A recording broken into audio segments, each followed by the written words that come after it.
नमस्कार मित्रांनो मी बाबाराव मुसळे.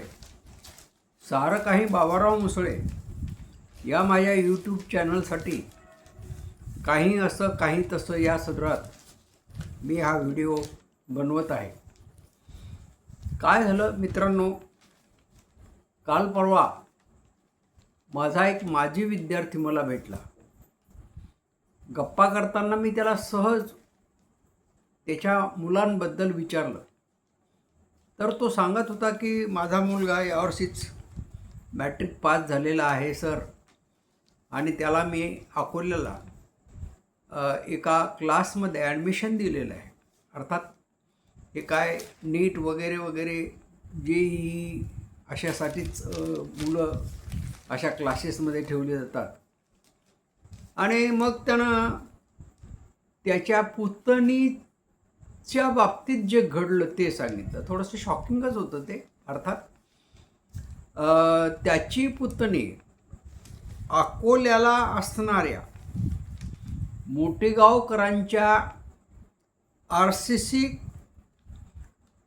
क्लासमध्ये ॲडमिशन घेऊन तिथं शिकायला जात होती.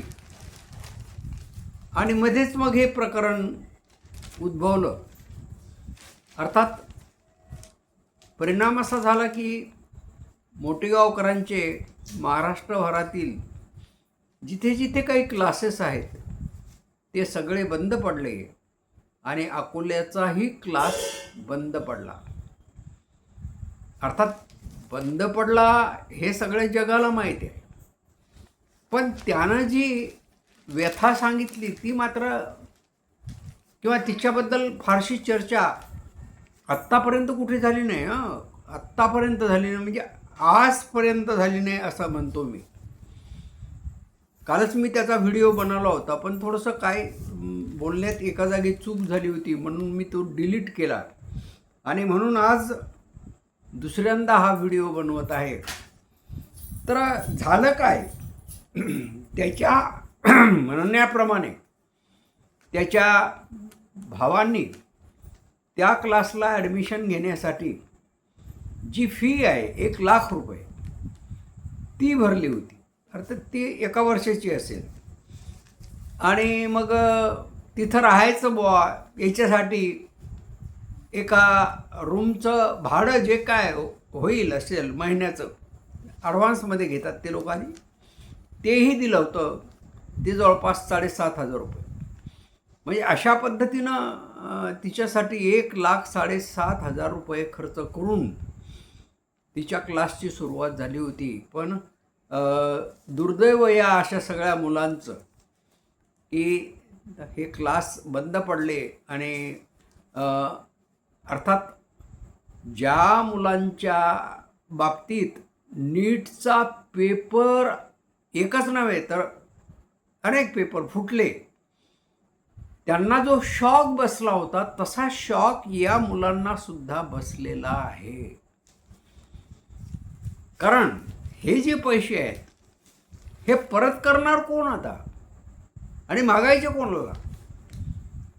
कारण ती जी RCC क्लासेस आहेत त्या क्लासेसचे जे प्रमुख मोटेगावकर ते तर जेलमध्ये आहेत.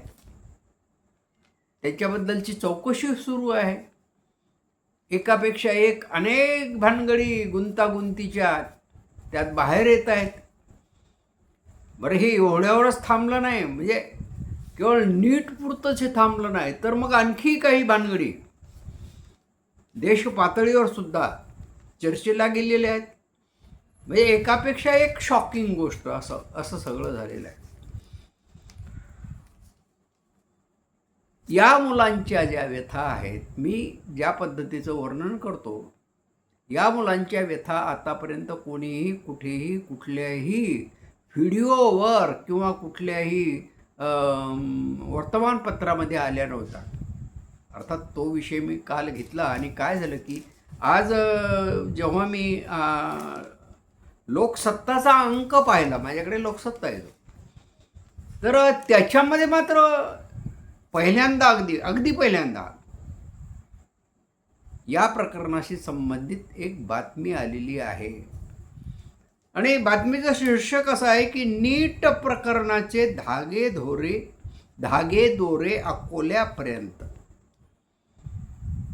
आता हे काय, त्यांनी बरेच बाकीच्या गोष्टी सांगितलेल्या आहेत, पण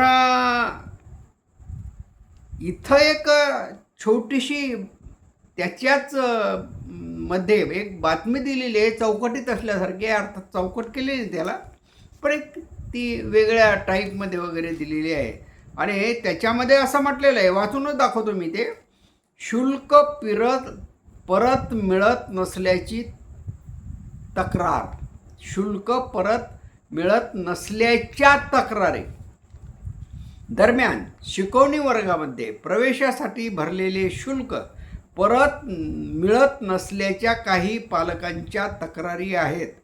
वैष्णवी पारधी आणि राधिका माहुरी यांनी कार्यालयात जाऊन, अर्थात कोणाच्या तरी RCCच्या कार्यालयात अकोल्याला जाऊन संपर्क साधण्याचा प्रयत्न केला असता कार्यालय उपलब्ध नसल्याचा दावा त्यांनी केला.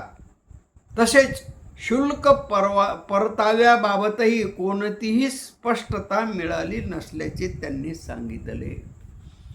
म्हणजे ही जी फसवणूक आहे, आर्थिक स्वरूपाची ही जी फसवणूक आहे, ही 4-2 विद्यार्थ्यांची झाली असती तर आपण समजून घेतलं असतं. पण मोठेगावकरांचं जे वर्चस्व होतं या बाबतीतलं, आणि त्याच्यामुळे त्यांच्याकडे विद्यार्थ्यांच्या ज्या संख्या असत प्रत्येक क्लासमध्ये, आणि केवळ एकच क्लास नाही, प्रत्येक सेंटरला वेगवेगळे ब क ड ई अशा पद्धतीचे जसे शाळेमध्ये क्लास असतात तसेही क्लास होते. आता नक्की प्रत्येक क्लासमध्ये किती विद्यार्थी, म्हणजे एका बॅचला किती विद्यार्थी असतील आपल्याला माहिती नाही. पण एक उदाहरण घ्यायचं म्हणून आपण एक असं ठरवू की बुवा एखाद्या बॅचमध्ये फक्त 100 विद्यार्थी आहेत. किती? 100 विद्यार्थी आहेत. अर्थात ही संख्या फार मोठी आहे, हजारोची संख्या आहे ही. आणि या 100 विद्यार्थ्यापैकी प्रत्येकाकडून जर 1,00,000 रुपये घेतले तर मग 100 विद्यार्थ्यांचे किती होतील?